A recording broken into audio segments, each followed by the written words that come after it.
guys, welcome back. You are still tuned in to Funtastic Fridays, and we're in the segment called Talk the Ting with Kim. This week we're discussing parenting tips for Child's Month. So if it is that you are just tuning in, let me let you know the tips we have covered so far.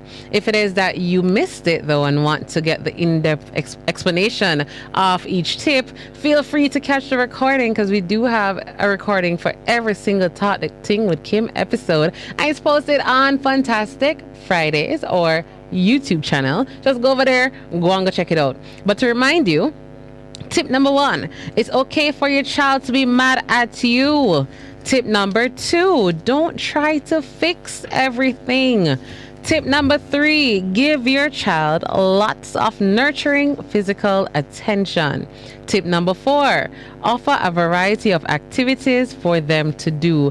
And tip number 5, use discipline to teach, not punish, and be consistent with the discipline. So I saw a comment from Quilly, and I think she raised some excellent points. The first thing she said actually was, but Kimmie, you have a lot of broken people who are having children. How will they apply these tips in their parenting when they themselves lack self-development? Then she said as well, you have some people who haven't even healed from their childhood traumas, and then they inflict the same damage on their children, and so the cycle continues. And that's a part of the problem. And for this, I personally think that we need more community outreach programs. Because issues like these, you have to go in the community. And you can't be like a big as well. And personal development. So we need to have basically entities. Churches, for example, is one, because we have churches in almost every community. Youth groups, service groups, all that goes out, right? Too cute to parents need to also pray for and with their children. Exactly. I love this tip. I'm so big on this one. This one I'm truly supportive of. I know to each their own, because I can't force my beliefs on anybody, but guys, this one is one. I think I am still living through some of my mother prayers. You know them, them prayer mother there. My mother still a prayer for me. Listen, you know them prayer mother there. When you're sleeping in the middle of the night, you understand? And you put, I'm gonna put again rubber. You look at it and go back to sleep. Because sometimes she hold my foot, you know, and she pray over my foot, you know. No. And sometimes I 2-3 times for the same night. Because some people believe. Kim, say any bad? No, I never bad.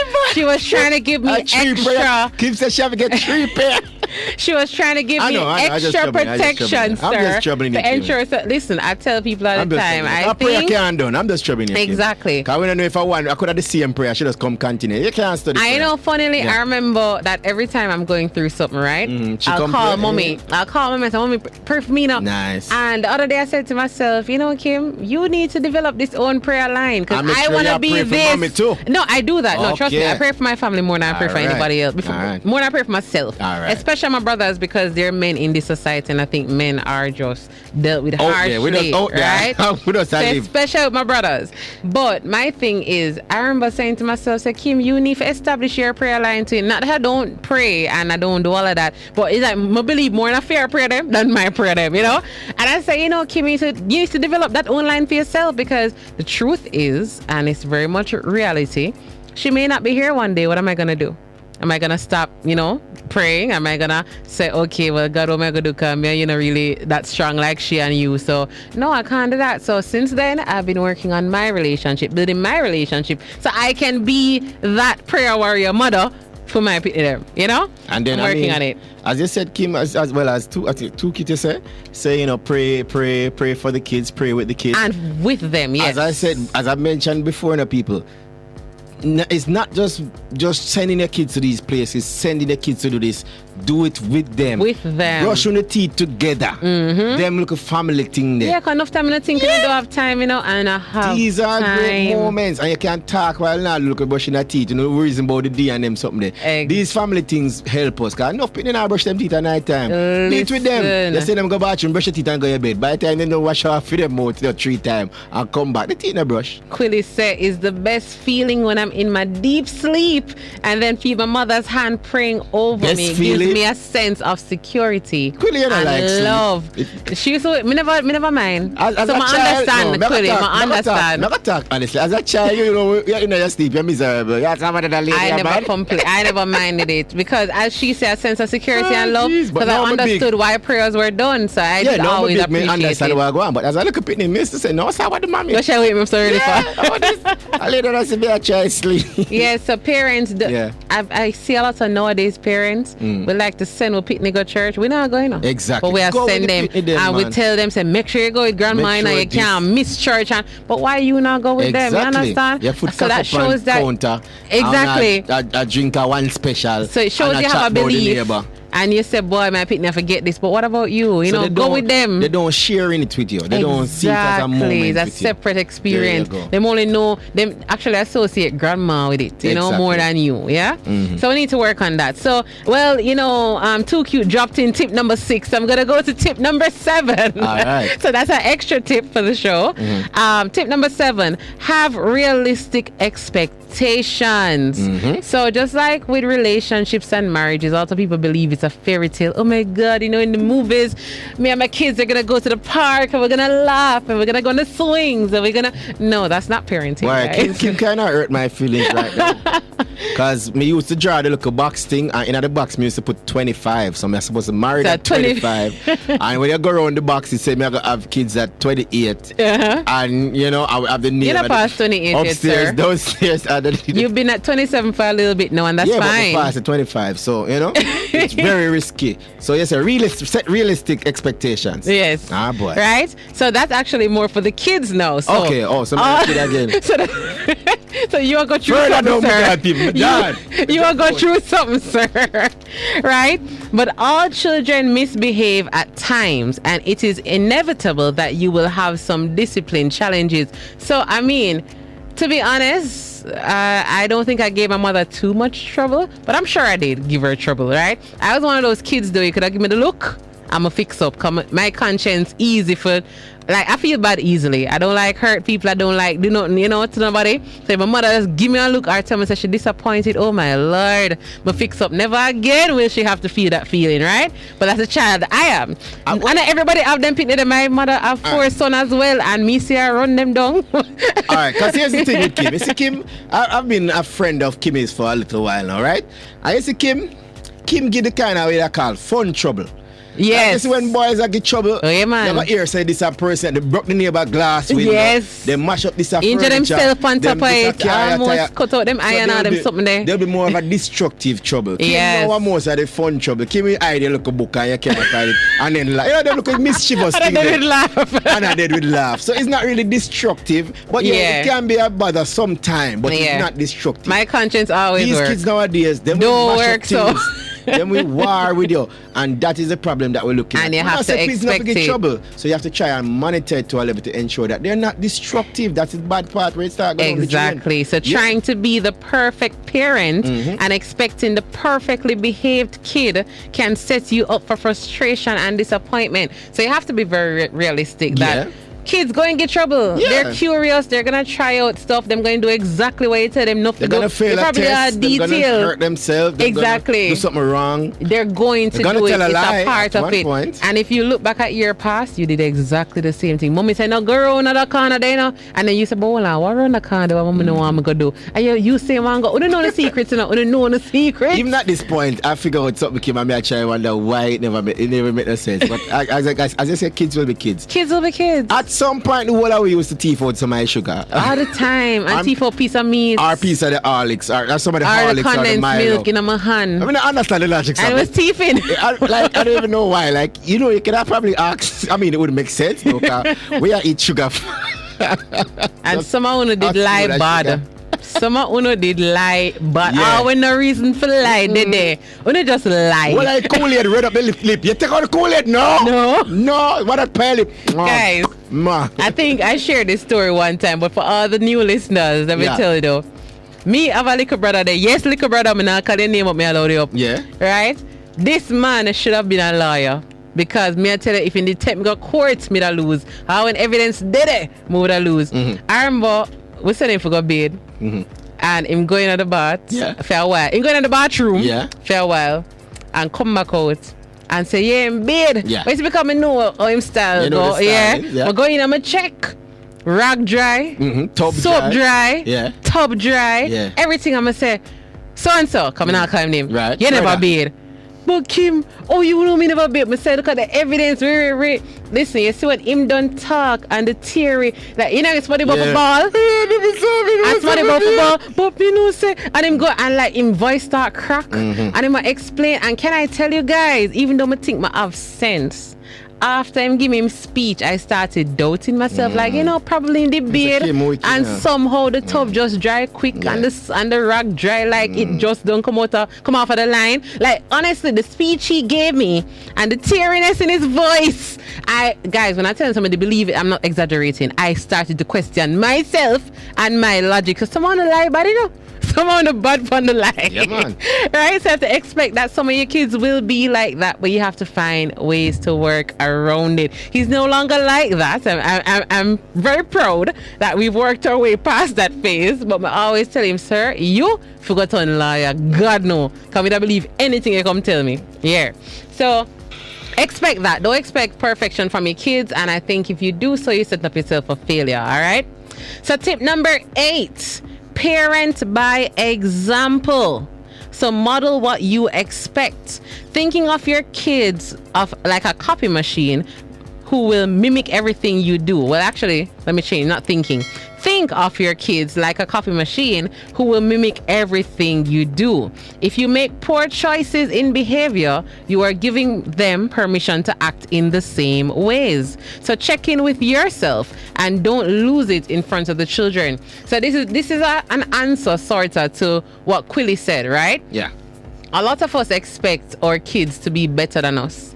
But we need to understand that these kids are literally sponges. I've seen kids repeat some stuff, and when I listen to them, I say, no, it's not a child. They heard that somewhere. Because they literally pick up word for word everything, what we do, and every action. So if it is that you want better, you have to do better. The whole do Kim, as I say, not as I do thing, it does not work. And Kim, I am so like, I mean, we all like, I don't know, like some of these people, I probably I have not child yet for myself, right? But I have seen children growing up, and I've observed more than one child when they're born to them grow up, right? And I'm saying these parents get so excited, like, oh my gosh, I pick up on this. Look how she has said this and said that. I'm like, fam, if you are around the child 24/7 saying these things, they're gonna say them as well. Not because you big and saying them when the child said them, the child big too. And then them say cute. Yeah, that's the they, part. They don't even think about what is happening to the child. Encourage it and video it and say, oh, look what my daughter say. The child go anywhere, that is all them going to reproduce. Exactly. And like, for example, another example is like the parents that curse. Yes, exactly. That's one of the things I'm talking about. No, love curse. And it's just like a second language to it. It's a part of the vocabulary. And fine, that is your way of living. But you cannot expect now to punish your child when your child curse. You are to blame. So you punishing them for repeating what you are doing, you are just... Mega say you're wicked because you are doing it and them are replicate it, right? So you can expect better and different from them when you're not doing better and different. Example. Right? So you have to live. Yes, you might want, I mean, I know some parents that when them around them kids, it's a different version of them. You gotta set a standard. It's when they go road, yeah man, them free, them do what them want, and that is how it should be. Big people think. But when they're around your kids, and then when them go do something at school or say something at school, and embarrassed, but I want to say one say it. I literally do that around people's kids and my picnic. I filter my conversation, I do every single thing, and I try even ensure that even my actions are correct in front of them. It's not my picnic. That's another thing as well, because people now have the conscience. They say, no, good up picnic. Go down and feed them place and them come with the ray. I mean, we used to have a little standard. When big people see kids around, adjust on yourself, even though for your them used picnic. to fix up. No, big people still are just talk. Big people yourself. talk. And that way, when the child is around you, they're going to fix up for themselves, because they must say these are big people. Exactly. But everybody are ray, so you know another common mistake? Yeah. Them like to think, oh, the child too young to understand. That's a common mistake because, especially nowadays, these kids are learning things that we learned at 9 from them at 2. They are the they copy learn and quicker. paste generation. Exactly. So when them can't talk properly, they're saying stuff. And then half of the thing, is, I'm not saying they're not smart enough, but really and truly, half of the thing they don't understand the full meaning. So they're just saying but it if and you doing say it. and them laugh, and them say it and them you laugh, them are gonna say it all 10 times, forget a laugh. Listen. And think say something, you know, them can't really continue doing it. My nephew, when he was a little less than 1, I see him. My brother picked me up one day and was in the car. I'm seeing him take up his tablet and start enter password less than 1. And I was genuinely shocked. I was like, but him not 1 yet. Oh, him know what is a password? And he knew exactly. He knew what buttons not to press. Exactly. He knew exactly what buttons not to press because he was very specific. And every time enter the password, he got it right. And he was not 1 as yet. He was like on the verge of being 1. But I was shocked. I was like, when learned it? What?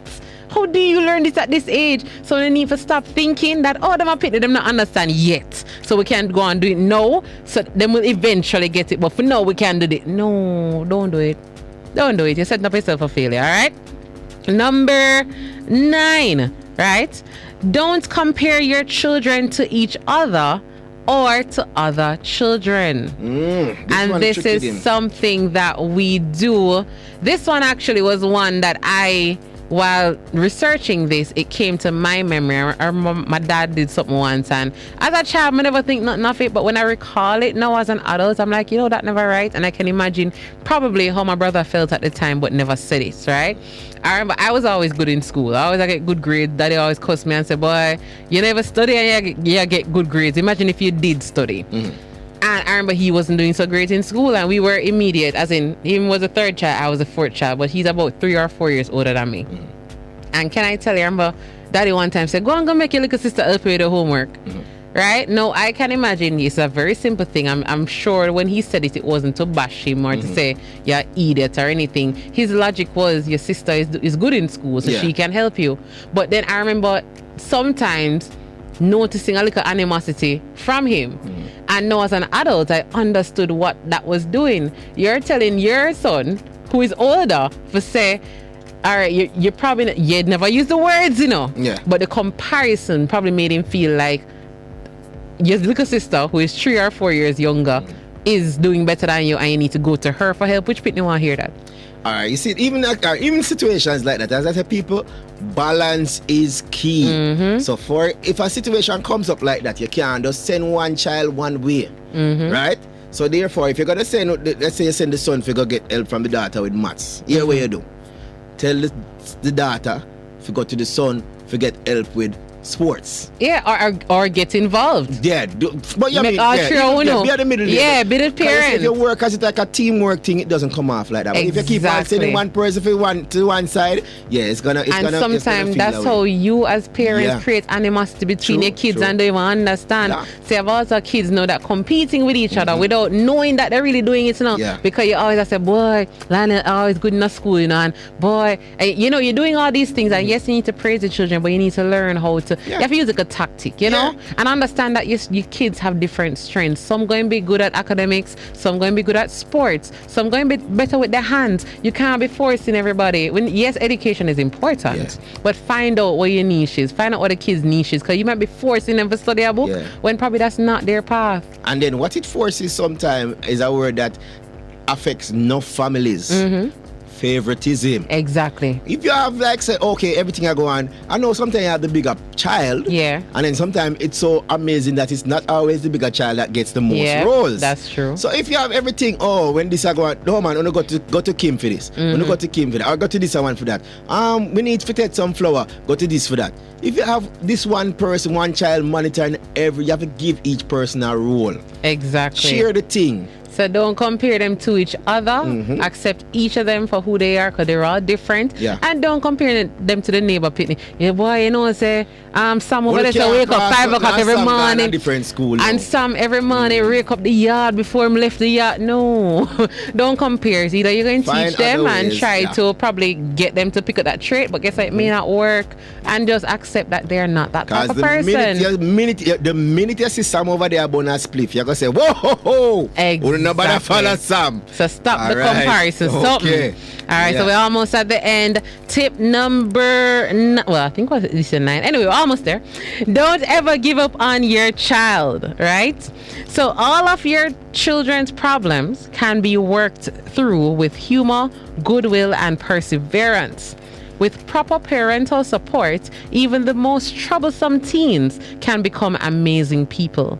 Adopting these tips for your family may take a little adjusting, but stick with it and you will see and love the results. When we take compassion and kindness into parenting practices, we are going to have much better outcomes and the whole family is going to be happier and healthier. So this one, I know parents sometimes get really frustrating, especially when the child is just probably, let's say for example, the school call you almost every day.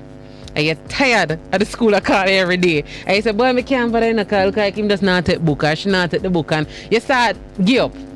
Probably I'll say, you know what? I better drop out of school, I'm going to send him go do a trade or something. Right? You are giving up on your child when you're doing that. It's better you understand what their struggle is. If it's something that's not really their talent and you say, all right, well, let's maneuver. What do you enjoy? Don't just give up on them. Yeah. Because also parents out here, that's what they do. They give up on the kids, and we are seeing that in society. Them kids know they are exactly. And you know, an ambition. They so just turn around back and switch. Them never want to tell nobody say that. Or them say, boy, you go and then find jobs that they consider demeaning to say that alone you can turn. Right? Don't give up on your kids. I've seen kids who are adults now who say, boy, I'm glad my mother did stick around. I'm get trouble. I'm glad my father did make sure me did do certain things. I never want to go to university, but make me go to university. Whatever it is, don't give up on them. Because trust me, when they're old enough to understand, they will eventually understand, say, oh, this is why this had to happen. Right? Yeah. So there's 2 more tips. Don't forget to take care of yourself. As a parent. Actually, this is the last tip. All right. Don't forget to take care of yourself, right? And this, I believe, is one of the most important parts. So in other words, take care of yourself or you can't be a fully engaged parent. Parents who deprive themselves of rest, food, and fun for the sake of their kids do no one a favor. Right. People feel guilty when they work a lot, so they want to give all their free time to their kids. But you risk getting squeezed dry and emotionally exhausted. Right? So a spa weekend may not be realistic, or it can't, probably not possible every week, but it's okay to take 15 minutes to do something to relax yourself after you get home from work, something like that. Because guys, if you're not happy and content, nothing you do for the child. You go miserable when you go miserable. Even the simplest thing they do is going to trigger you. And probably, and I've seen children accidentally turn over a bottle of juice and the reaction, and I'm like, so only never accidentally turn over juice to or break a glass. You never mean, and they probably still do that as an and adult. Still I brought the glass, but then because you're already pent up frustration, pent up anger, you not take care of yourself, so now you're even harsher than you need to be with your kids, and then that is a problem in and of itself. These children now feel that they can't talk to you, they can't come to you, because boy, mommy I go overreact. If I go tell mommy, say boy, you know me get a wrong bang, boy, you know she go beat me. No, you know, Steph, take care of yourself, because if you don't take care of yourself first, you not take care of your them. I promise you, not the way you do any of the tips from before, none of it not gonna work because you are frustrated. And let me add in this final tip as well. I just thought of this. Parents, don't be afraid to seek help. Yes, ask questions. You might not know all the answers. If you might need a psychologist help, you might need help from a teacher.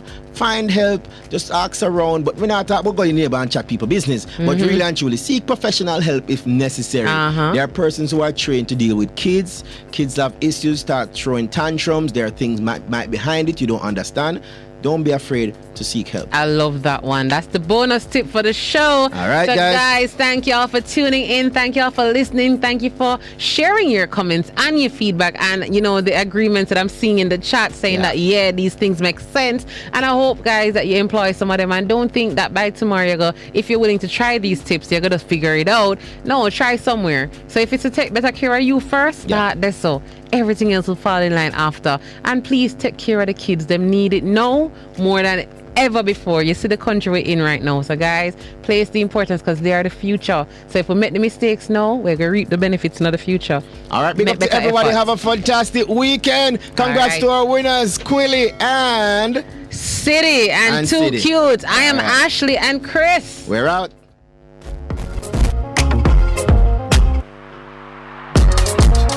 News Talk 93 FM. Heard everywhere.